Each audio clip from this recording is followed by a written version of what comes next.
CUET UG 2026 ബന്ധപ്പെട്ട അതിൻ്റെ അഡ്മിഷനുമായി ബന്ധപ്പെട്ട ഒരു പ്രധാനപ്പെട്ട ഇൻഫർമേഷൻ പറയാനാണ് ഈ ഒരു വീഡിയോയിൽ വരുന്നത്. നിങ്ങളുടെ ഫ്രണ്ട്സ് CUET UG 2026 എഴുതിയിട്ടുള്ള കുട്ടികളുണ്ടെങ്കിൽ അവർക്ക് ഇത് അയച്ചു കൊടുക്കാം. നമുക്കറിയാം ഈ വർഷം മാത്രം കഴിഞ്ഞ വർഷത്തെ അപേക്ഷിച്ച് നോക്കുമ്പോൾ ഏകദേശം 1 ലക്ഷത്തോളം അധികം ആൾക്കാരാണ് CUET UG എഴുതിയിട്ടുള്ളത്. കഴിഞ്ഞ വർഷം 10 ലക്ഷത്തിനടുത്ത ആൾക്കാരാണ് എഴുതിയിട്ടുണ്ടെങ്കിൽ ഈ വർഷം 11 ലക്ഷത്തിൽ ചില്ലറ ആൾക്കാരാണ് എഴുതിയിട്ടുണ്ടായിരുന്നത്. അതിൽ 15 ലക്ഷത്തോളം ആൾക്കാർ അപ്ലൈ ചെയ്തിരുന്നു. അതിലാണ് 11.5 ലക്ഷം ആൾക്കാർ എഴുതിയിട്ടുണ്ടായിരുന്നത്. മറ്റൊരു കാര്യം എന്ന് പറയുന്നത് പ്രധാനപ്പെട്ട പറയാനുള്ള കാര്യം വെച്ചാൽ ഏകദേശം കഴിഞ്ഞ വർഷം 241 യൂണിവേഴ്സിറ്റികളാണ് CUET UG പാർട്ടിസിപ്പേറ്റ് ചെയ്തിരുന്നെങ്കിൽ അത് ഈ വർഷം 244 യൂണിവേഴ്സിറ്റികളായിട്ട് ഇൻക്രീസ് ചെയ്തിട്ടുണ്ട്. നമുക്ക് മനസ്സിലാക്കേണ്ട പ്രധാനപ്പെട്ട വ്യത്യാസം എന്ന് പറയുന്നത് 1 ലക്ഷം ആപ്ലിക്കൻസ് കൂടിയപ്പോൾ എക്സാം അറ്റൻഡ് ചെയ്ത കുട്ടികൾ കൂടിയപ്പോൾ ഇവിടെ യൂണിവേഴ്സിറ്റി പാർട്ടിസിപ്പേറ്റ് ചെയ്യാൻ വന്നത് ഏകദേശം 3 യൂണിവേഴ്സിറ്റികൾ മാത്രമാണ് എക്സ്ട്രാ ആയിട്ട് വന്നിട്ടുള്ളത്. അതുകൊണ്ട് ഈ വർഷത്തെ അഡ്മിഷൻ പ്രൊസീജിയേഴ്സിൽ കാര്യങ്ങളിലൊക്കെ ഒരുപാട് കോമ്പറ്റീഷൻസ് ഉണ്ടാവും. അതാണ് പ്രധാനമായും മനസ്സിലാക്കേണ്ട ഒരു കാര്യം എന്ന് പറയുന്നത്. അപ്പോൾ ഈ ഒരു സ്കോർ കാർഡ് വന്ന സമയത്ത് ഒരുപാട് കുട്ടികൾ എനിക്ക് പേഴ്സണലി മെസ്സേജ് ചോദിക്കുന്നുണ്ടായിരുന്നു, സാറേ ഈ ഒരു മാർക്ക് വെച്ച് കിട്ടുമോ, അല്ലെങ്കിൽ ഇത് ഹൈ മാർക്കാണോ ഇത് കുറഞ്ഞ മാർക്കാണോ എന്നുള്ള കാര്യങ്ങൾ കുറേ കുട്ടികൾ ചോദിക്കുന്നുണ്ടായിരുന്നു. പിന്നെ കുറേ കുട്ടികൾ പറഞ്ഞിട്ടൊരു സംശയം എന്ന് പറയുന്നത് അതിൽ പെർസെൻറ്റേജ് സ്കോർ ഉണ്ട്, അപ്പുറത്തെ നോർമലൈസ്ഡ് ഒരു സ്കോർ കാണുന്നുണ്ട്, അപ്പോൾ ഏതാണ് ശരിക്കും നോക്കേണ്ടത്?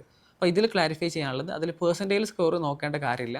അതെന്ന് പറയുന്നത് നിങ്ങൾ ഒരുപാട് ഷിഫ്റ്റുകളിലാണ് എക്സാം നടന്നിട്ടുള്ളത്. ആ ഒരു ഷിഫ്റ്റിലൊക്കെ ബന്ധപ്പെട്ടിട്ടുള്ളൊരു കാര്യങ്ങളാണ്. ഇപ്പം നമ്മൾ ഉദാഹരണം ഞാൻ പറയുകയാണെന്നുണ്ടെങ്കിൽ ഞാൻ ഈ ഒരു എക്സാം 2026 മെയ് 8-ാം തീയതി എഴുതി. ഷിഫ്റ്റ് 1 ആണ് എഴുതിയത്. സെയിം സബ്ജക്റ്റ് ഷിഫ്റ്റ് 2 വേറെ ആൾ എഴുതിയിട്ടുണ്ട്. അപ്പോൾ ഇത് തമ്മിലുള്ള വ്യത്യാസം അത് രണ്ട് കാൽക്കുലേറ്റ് ചെയ്യാൻ വേണ്ടിയിട്ടുള്ളതാണ് നോർമലൈസ്ഡ് സ്കോർ എന്ന് പറയുന്നത്. അതുമായി ബന്ധപ്പെട്ടുള്ള ഒരു വീഡിയോ നമ്മൾ യൂട്യൂബിൽ നമ്മൾ ചാനൽ ചെയ്യുന്നുണ്ട്, നിങ്ങൾക്ക് കാണാൻ വേണ്ടി പറ്റും. അതൊന്ന് ക്ലിയർ ചെയ്യാൻ വേണ്ടിയിട്ട്. അപ്പോൾ അത് നിങ്ങൾ ചെക്ക് ചെയ്താൽ മതിയാവും. അതാണ് ഒരു നോർമലൈസ്ഡ് സ്കോറിനെ പറ്റി പറയാനുള്ളത്. അപ്പോൾ അതിൻ്റെ അപ്പുറത്തൊരു സ്കോർ ഉണ്ടാവും നിങ്ങൾക്ക്. ഇപ്പോൾ 250 ഇപ്പോൾ 167, 188 അങ്ങനെ ഒരു ഇല്ലെങ്കിൽ 200, 250, 200 എന്നുള്ള സാധനമൊക്കെ ഉണ്ടാവും, സ്കോർ ഉണ്ടാവും. ആ സ്കോറാണ് നിങ്ങളതിൽ നോക്കേണ്ട കാര്യം എന്ന് പറയുന്നത്. പിന്നെ ഒരുപാട് കുട്ടികൾ ചോദിക്കുന്ന ഒരു കാര്യമാണ്, സാർ എനിക്ക് 750 മാർക്ക്. ചില ആൾക്കാർ പറയുന്നത് എനിക്ക് 1000 മാർക്ക്. ഇതിൻ്റെ അഡ്മിഷൻ പ്രൊസീജിയർ എങ്ങനെയാണ്, 1000 750 എന്നുള്ള കാര്യങ്ങളൊക്കെ ചോദിക്കുന്നുണ്ട്. ശരിക്കും പറഞ്ഞാൽ നിങ്ങൾ മനസ്സിലാക്കേണ്ട പ്രധാനപ്പെട്ട കാര്യം എന്ന് പറയുന്നത് ഓരോ യൂണിവേഴ്സിറ്റികളുടെ സബ്ജക്റ്റ് ക്രൈറ്റീരിയ എന്ന് പറയുന്നത് ഡിഫറൻ്റ് ആണ്. പല സബ്ജക്റ്റ് ക്രൈറ്റീരിയയാണ്. ചില യൂണിവേഴ്സിറ്റികളൊക്കെ പറയുന്നത് ഇംഗ്ലീഷും അതുപോലെ തന്നെ ജനറൽ പേപ്പർ ആയിരിക്കും ചില യൂണിവേഴ്സിറ്റികൾ ചോദിക്കുക. ചില യൂണിവേഴ്സിറ്റികൾ ഇംഗ്ലീഷും നമ്മൾ എഴുതിയ ഡൊമൈൻ സബ്ജക്റ്റുകൾ, ഇപ്പോൾ ഫിസിക്സ്, കെമിസ്ട്രി, മാത്സ് ആണെങ്കിൽ, അല്ലെങ്കിൽ അക്കൗണ്ടൻസി, ബിസിനസ്, എക്കണോമിക്സ് ആണെങ്കിൽ, അല്ലെങ്കിൽ പൊളിറ്റിക്സ്, ഹിസ്റ്ററി, എക്കണോമിക്സ് അങ്ങനെയുള്ള സബ്ജക്റ്റ് ആയിരിക്കും ചോദിക്കുക. ഇംഗ്ലീഷ് ഡൊമൈൻ ആയിരിക്കും ചോദിക്കുക. ചിലത് ഡൊമൈനും ജനറൽ ടെസ്റ്റും ചോദിക്കും. ചിലത് ഡൊമൈന് മാത്രം, ഏതെങ്കിലും ഒരു ഡൊമൈന് മാത്രമായിരിക്കും ചോദിക്കുന്നൊക്കെ ഉണ്ട്. അപ്പോൾ ഡിപ്പെൻഡ്സ് ഓൺ യൂണിവേഴ്സിറ്റീസ് ആണ്. നിങ്ങൾ എഴുതിയിട്ടുള്ള എല്ലാ സബ്ജക്റ്റിൻ്റെയും ടോട്ടൽ മാർക്കും 1250, 500 അങ്ങനെയൊന്നും അല്ല ശരിക്കും പറഞ്ഞാൽ. പിന്നെ ഇതിൽ മറ്റൊരു കാര്യം പറയുന്നത് ഐക്കറുമായി ബന്ധപ്പെട്ടുള്ള കാര്യങ്ങളാണ്. അതിൻ്റെ ഒരു വീഡിയോ നമ്മൾ വേറെ തന്നെ ചെയ്യുന്നുണ്ട്. അതുകൂടാതെ ഞാൻ ഇതിൻ്റെ ബേസിക് ആയിട്ടുള്ള കാര്യം പറഞ്ഞുതരാം. ഐക്കറിൽ അവരുടെ ക്രൈറ്റീരിയ എന്ന് പറയുന്നത് ഏകദേശം 3 സബ്ജക്റ്റാണ് അതിൽ ചൂസ് ചെയ്യാൻ അവർ പറയുന്നത്. നമ്മളിപ്പോൾ physics, chemistry, maths, biology, agriculture ഈ 5 സബ്ജക്റ്റുകളിൽ ഏതെങ്കിലും 3 എണ്ണം എഴുതിയാൽ മതി എന്നാണ് പറയുന്നത്. അപ്പോൾ നിങ്ങളിപ്പോൾ 4 എണ്ണം വേറെ സയൻസിൽ തന്നെ വേറെ ഇത് എഴുതിയിട്ടുണ്ടെന്നുണ്ടെങ്കിൽ ഫിസിക്സ്, കെമിസ്ട്രി, മാത്സ്, ബയോളജി എഴുതിയിട്ടുണ്ടെങ്കിൽ ഇത് 3 നിങ്ങൾക്ക് ചൂസ് ചെയ്തിട്ട് നിങ്ങൾക്കതിൽ ഓപ്ഷൻ കൊടുത്താൽ അതിന് അഡ്മിഷന് ഓക്കെയാണ്. 750 മാർക്ക് വരിക. അപ്പോൾ അതിൽ ഹൈ വരുന്നതായിരിക്കും നിങ്ങളുടെ അഡ്മിഷൻ നടപടിക്ക് യൂസ് ചെയ്യുന്നത്. ഐക്കറിൻ്റെ കാര്യത്തിലാണ്, അഗ്രികൾച്ചറിൻ്റെ കാര്യത്തിലാണ് പറയുന്നത്.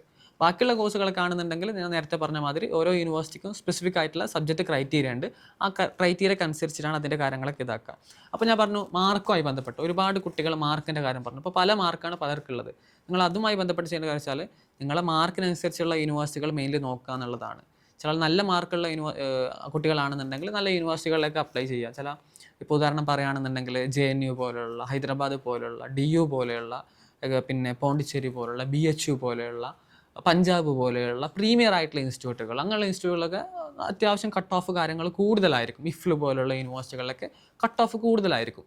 അപ്പോൾ നിങ്ങളുടെ മാർക്ക് നിങ്ങൾക്ക് തന്നെ നോക്കുമ്പോൾ മനസ്സിലാക്കാൻ പറ്റും ഒരു ആവറേജ് എങ്ങനെയാണെന്നുള്ളത്. ഇപ്പോൾ ഈ സെൻട്രൽ യൂണിവേഴ്സിറ്റികൾ ഇപ്പോൾ ഇതിൽ ഏകദേശം 244 യൂണിവേഴ്സിറ്റികൾ പാർട്ടിസിപ്പേറ്റ് ചെയ്യുന്നതെന്ന് പറഞ്ഞു. അപ്പോൾ ഇതിൽ വരുന്ന ഏകദേശം 58 താഴെയാണ് സെൻട്രൽ യൂണിവേഴ്സിറ്റികളൊക്കെ വരുന്നത്. ബാക്കിയൊക്കെ സ്റ്റേറ്റ് ഡീംഡ് പ്രൈവറ്റ് യൂണിവേഴ്സിറ്റികളാണ് വരുന്നത്. അപ്പോൾ നമ്മളിതിൽ പ്രയോറിറ്റി കൊടുക്കേണ്ടത് എന്തിനാണ്? സെൻട്രൽ യൂണിവേഴ്സിറ്റിക്കാണ്. അപ്പോൾ സെൻട്രൽ യൂണിവേഴ്സിറ്റികളിലേക്ക് അതിൽ പ്രയോറിറ്റി കൊടുക്കാൻ വേണ്ടി നോക്കുക. ആ ഒരു കാര്യം പ്രധാനമായും ശ്രദ്ധിക്കേണ്ടതാണ്. സെൻട്രൽ യൂണിവേഴ്സിറ്റിനെ ഫോക്കസ് ചെയ്യാൻ വേണ്ടി നോക്കുക. കാരണം അതിനാണ് കൂടുതൽ വാല്യൂ ഉള്ളത്. അപ്പോൾ അതിനനുസരിച്ചുള്ള നിങ്ങളുടെ മാർക്കിനനുസരിച്ചുള്ള യൂണിവേഴ്സിറ്റികളിലേക്ക് നിങ്ങൾക്ക് അപ്ലൈ ചെയ്യാന്നുള്ളതാണ്. അപ്പോൾ അതിൻ്റെ ഡീറ്റെയിൽഡ് ആയിട്ടുള്ള വീഡിയോ ഒക്കെ നമ്മൾ കമ്മിങ് വീഡിയോസിലൊക്കെ ചെയ്യുന്നതായിരിക്കും. അപ്പോൾ നമ്മൾ ഹെൽപ്പ് ഡെസ്കിൽ നിങ്ങൾ ജോയിൻ ചെയ്തിട്ടില്ല എന്നുണ്ടെങ്കിൽ നിങ്ങൾക്ക് ജോയിൻ ചെയ്യാം. അതിൽ നമ്മൾ അപ്ഡേഷനുമായി ബന്ധപ്പെട്ടുള്ള എല്ലാ കാര്യങ്ങളും, ആപ്ലിക്കേഷനുമായി ബന്ധപ്പെട്ട എല്ലാ കാര്യങ്ങളും നമ്മളതിൽ പറയുന്നുണ്ട്. അതുപോലെ തന്നെ നിങ്ങൾക്ക് കിട്ടാനുള്ള അഡ്മിഷൻ കിട്ടാൻ ചാൻസ് ഉള്ള ഏതൊക്കെ യൂണിവേഴ്സിറ്റീസാണ്, ആ കാര്യങ്ങളൊക്കെ നമ്മൾ വരുന്ന ദിവസങ്ങളിൽ ഓരോ വീഡിയോസ് നമ്മൾ ഒരു സീരീസ് ആയിട്ട് നമ്മൾ ചെയ്യുന്നുണ്ട്. അപ്പോൾ അതിൽ നിങ്ങൾക്ക് അത് അറിയാൻ വേണ്ടി പറ്റും. അപ്പോൾ ഓരോ യൂണിവേഴ്സിറ്റി ലെവലുണ്ട്. ഞാൻ പറഞ്ഞു ഇപ്പോൾ ടോപ്പ് ടയറിൽ വരുന്ന യൂണിവേഴ്സിറ്റികൾ, ഇപ്പോൾ നേരത്തെ പറഞ്ഞ പോലെ JNU, Hyderabad, Delhi university, IFLU, Punjab, അങ്ങനെയുള്ള പ്രീമിയർ ആയിട്ടുള്ള central university of Kerala, Pondicherry university, ഇതൊക്കെയാണ് ടോപ്പ് ടയറിൽ വരുന്ന സെൻട്രൽ യൂണിവേഴ്സിറ്റികൾ. അപ്പോൾ അങ്ങനെ ആ ഒരു 3 ടയർ ഉണ്ടാവും. ഒരു മിഡിൽ വരുന്ന കുറച്ച് യൂണിവേഴ്സിറ്റികൾ ഉണ്ടാവും, പിന്നെ കുറച്ച് ലോവർ റാങ്കിൽ വരുന്ന ബീഹാർ പോലുള്ള കുറച്ച് യൂണിവേഴ്സിറ്റികളൊക്കെ അങ്ങനെ ഉണ്ട്. അപ്പോൾ നിങ്ങൾ മാർക്ക് ഏതാണ് അതിനനുസരിച്ചുള്ള യൂണിവേഴ്സിറ്റികൾ അപ്ലൈ ചെയ്യുക. പ്രധാനമായും മറ്റൊരു കാര്യം പറയാനുള്ളത് വെച്ചാൽ, നിങ്ങൾ കുറഞ്ഞതൊരു 5 യൂണിവേഴ്സിറ്റി എന്തെങ്കിലും അപ്ലൈ ചെയ്തിരിക്കണം എന്നുള്ളതാണ്. ഇതൊരു പ്രധാനപ്പെട്ട കാര്യമാണ്. അപ്പോൾ ഈ ഒരു സാധനം നിങ്ങൾ ചെയ്തില്ലെങ്കിൽ നിങ്ങൾ മിസ്സായി പോകും. കാരണം ഒരുപാട് കുട്ടികൾക്ക് ഈ ഒരു മിസ്റ്റേക്ക് പറ്റുന്നുണ്ട്. ഏകദേശം എന്താ പറയുക, നല്ല മാർക്കുള്ള കുട്ടികൾ ഏതെങ്കിലും ഒരു യൂണിവേഴ്സിറ്റി മാത്രം അപ്ലൈ ചെയ്തിടും, അവിടെ കിട്ടും എന്നുള്ള ഒരു ഉറപ്പിൽ. പക്ഷെ അങ്ങനെ ചെയ്യരുത്. നിങ്ങൾ മാക്സിമം ഒരു നല്ല മാർക്കുള്ള ആളാണെങ്കിലും കുറവ് മാർക്കുള്ള ആളാണെന്നുണ്ടെങ്കിൽ ഒരു 5 യൂണിവേഴ്സിറ്റികളെങ്കിലും നിർബന്ധമായും അപ്ലൈ ചെയ്യുക എന്നുള്ളതാണ് പ്രധാനമായും ഇതിൽ പറയാനുള്ളത്. ഇതൊക്കെയാണ് അഡ്മിഷനുമായി ബന്ധപ്പെട്ട നിങ്ങൾക്ക് ഒരുപാട് കുട്ടികൾ പറഞ്ഞൊരു ഡൗട്ട് കാര്യങ്ങളൊക്കെയാണ്. അപ്പോൾ നിങ്ങൾക്ക് നിങ്ങളുടെ എന്താ പറയുക ഡൗട്ട്സ് കാര്യങ്ങളൊക്കെ ഉണ്ടെങ്കിൽ കമൻറ്റ് ബോക്സിൽ കമൻറ്റ് ചെയ്യാം. അതുപോലെ തന്നെ നിങ്ങളുടെ സ്കോർ കാര്യങ്ങൾ കമൻറ്റ് ബോക്സിൽ കമൻറ്റ് ചെയ്യാം. നിങ്ങൾക്ക് അതിനനുസരിച്ച് കിട്ടുന്ന യൂണിവേഴ്സിറ്റികൾ ഉണ്ടെങ്കിൽ അതൊക്കെ ഏതൊരു ലെവലിലാണ് ആ ഒരു മാർക്ക് കാര്യങ്ങളൊക്കെ ഞാൻ പറയാം. ഡീറ്റെയിൽഡ് ആയിട്ട് നിങ്ങളുടെ ഓരോ സബ്ജക്റ്റുകൾ അതിൻ്റെ സ്കോർ കാര്യങ്ങൾ കമൻറ്റ് ചെയ്യുക. ഏത് കോഴ്സാണ് നോക്കുന്നത് കൂടി കമൻറ്റ് ചെയ്യുക. ഇതൊക്കെയാണ് CET UG യുമായി ബന്ധപ്പെട്ട് പറയാനുള്ള പ്രധാനപ്പെട്ട കാര്യങ്ങളെന്ന് പറയുന്നത്. All the best.